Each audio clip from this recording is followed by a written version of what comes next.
Hi, I'm Katherine Turner-Pearson, and I'm a registered professional archaeologist. When you think about archaeology in North America, you tend to think about points. And people always ask me, have you found any points? Well, yeah, we find them all the time. And they come in all sorts of shapes and sizes, and they tell us a lot about the type of animals that the people were hunting, and it tells us a lot about the time frame in which they were living. But have you ever thought about how you make one of these things? Well, they started with something like this. This is a cobble of stone that's very hard and is called chert.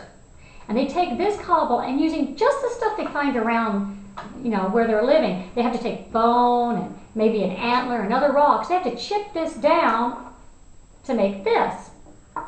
So they work on the big piece until they get it to something about like this. We call this a preform. Then they start really working it very finely until they get it razor sharp and they have something like this. But that's just part of the story. Now they have to do something with it. Well, growing up I always thought they used bow and arrow and discovered that that didn't come in until much later. The prehistoric people, they did something with it in this manner.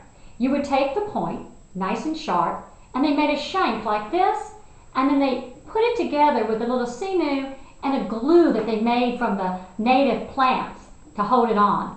Then they made another shank and they put it together to make one big long one. And you would think if you found this that they would just use it like that. But that's not quite the whole story either. These people were so smart, they knew that if they threw this, it wouldn't have a lot of power behind it. It would only be as strong as their arm muscles. So to make it stronger, they took another piece of wood. It would be a real hard wood and heavy. This is out of cedar, and they made an atlatl. And they attached it together in this little notch. And then you could take this, and when you throw it at a mammoth or a mastodon, you get a lot more leverage to it. And so it has a lot more strength, and it goes further and faster and a lot harder. So you can get a lot more punch with that same amount of muscle.